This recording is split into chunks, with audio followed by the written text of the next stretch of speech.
Olá, gente bonita, que bom estar aqui de novo com vocês no meu canal Leio e Comento.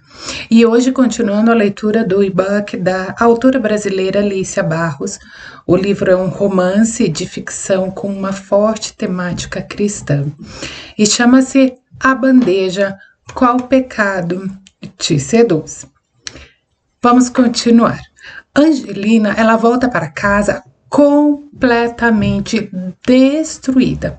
Mas, naquela noite, depois de chorar, depois de pedir perdão, depois de admitir diante de Deus que ainda amava Rico, Angelina foi dormir. Ela se vê novamente naquele cenário misterioso dos sonhos anteriores. A grama, a escada, os homens com as bandejas, mas agora tudo está diferente. Está chovendo, o vestido vermelho está encharcado e existe uma dor enorme dentro dela, uma sensação de perda, como se algo tivesse sido arrancado do seu coração. E ela começa a caminhar, procurando aquilo que antes trazia alívio para ela. Aquele fruto, aquele vinho, aquela sensação que sempre preenchia o vazio. Mas ela está sozinha, perdida, sem direção. E então ela encontra novamente a escada. Mas quando chega até perto dessa escada, encontra uma bandeja, mas agora a bandeja está vazia. E é aí que algo surpreendente acontece. Ela olha para a floresta e vê Rico surgindo lá, ao longe, vestido de preto, vindo na direção dela. E naquele instante, toda a dor desaparece. Toda a tristeza some. Porque para ela, a presença dele parecia resolver tudo. Só que existe um detalhe. Ela tenta correr na direção dele e não consegue. Os pés estão presos. Ela quer abraçá-lo, ela quer beijá-lo, ela quer alcançar ele. Mas está imóvel. Então Rico se aproxima, segura os seus pulsos, amarra uma fita preta em suas mãos e aqui o sonho deixa de ser apenas um sonho romântico, porque pela primeira vez aparece uma imagem muito clara. Prisão, dependência, escravidão emocional. Ela não estava livre. Achava que amava, mas ela estava presa. E antes que consiga entender o que está acontecendo, um dragão aparece, enorme, ameaçador, lançando fogo na direção dela. E Rico desaparece. E ela fica sozinha.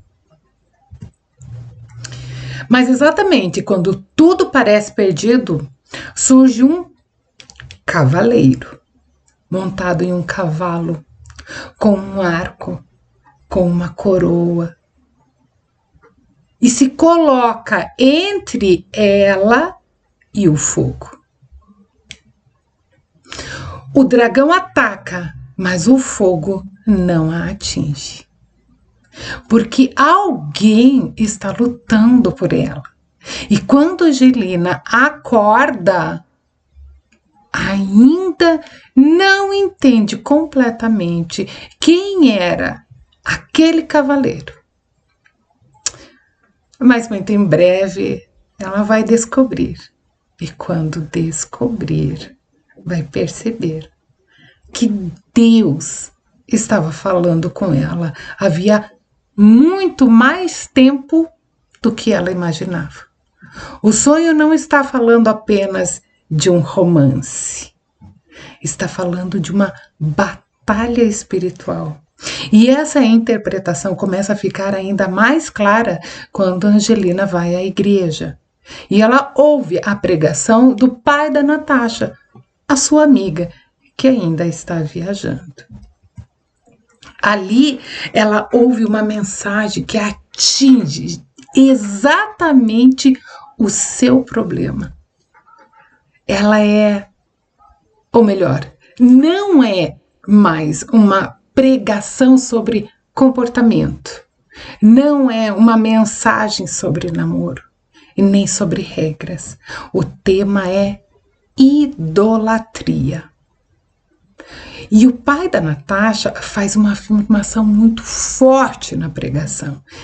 Ele fala assim: idolatria não é apenas adorar imagens, é colocar qualquer coisa acima de Deus, inclusive uma pessoa, inclusive um relacionamento, inclusive alguém que passa a ocupar o lugar que pertence somente a Cristo. E quando ele diz isso, Angelina entende algo que nunca tinha entendido antes. O maior pecado dela, talvez, não fosse apenas o envolvimento emocional com o rico.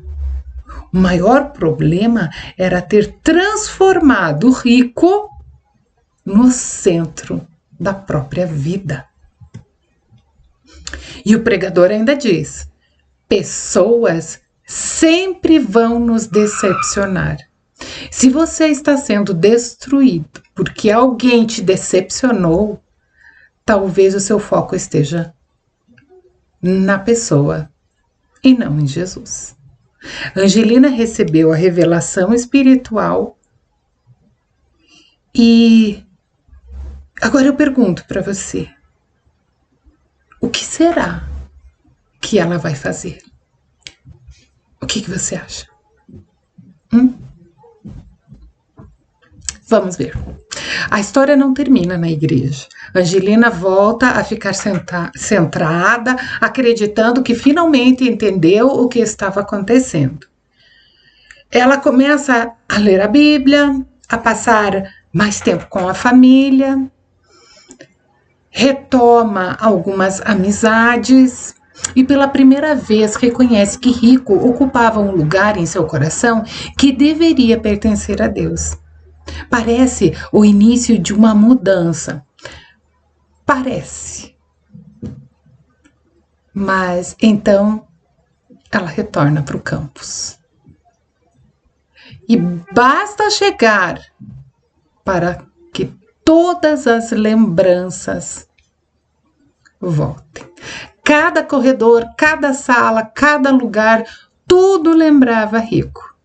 Ela tenta seguir em frente, conversa com a Carla, reflete sobre os sonhos, busca respostas nas escrituras e começa a enxergar que estava vivendo uma batalha espiritual muito maior do que ela podia imaginar. Só que existe um problema. Entender uma verdade não significa necessariamente obedecê-la. E então acontece o inevitável. Angelina decide visitar o lugar onde tantas lembranças foram construídas.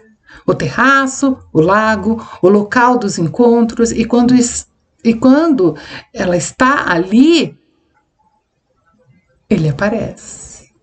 Rico surge, carregando um saco de lanches, exatamente como fazia antes. E todo o sofrimento que ela vinha tentando organizar dentro de si explode novamente. Ela fica paralisada.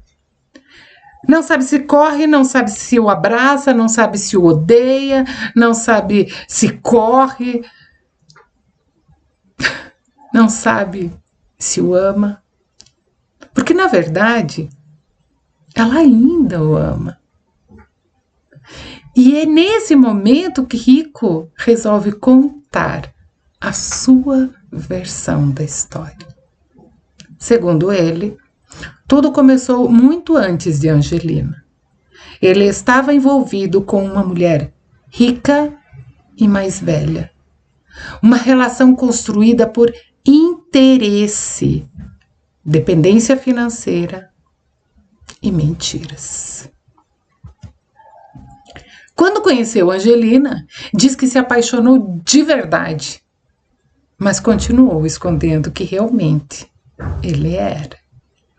Depois veio a relação mais chocante.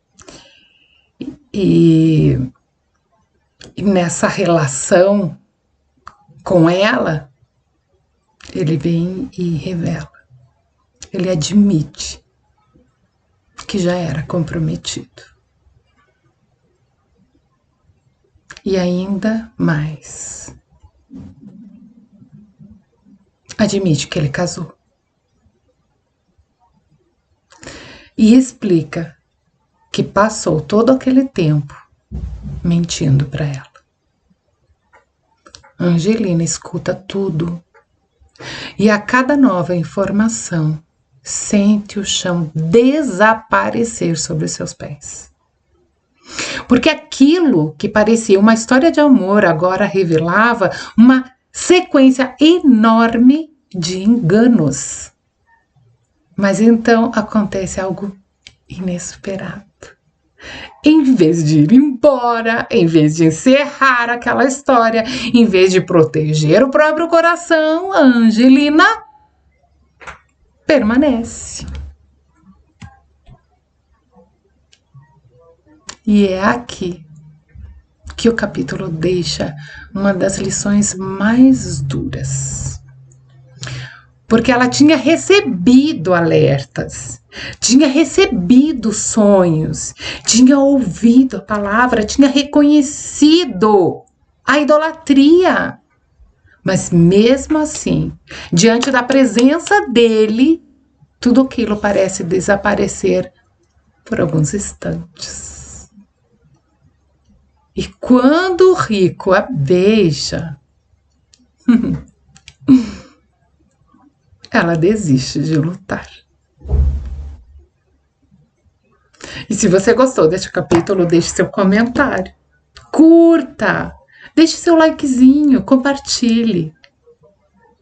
E obrigada por ficar até aqui no Leia e Comento, entre páginas e presença.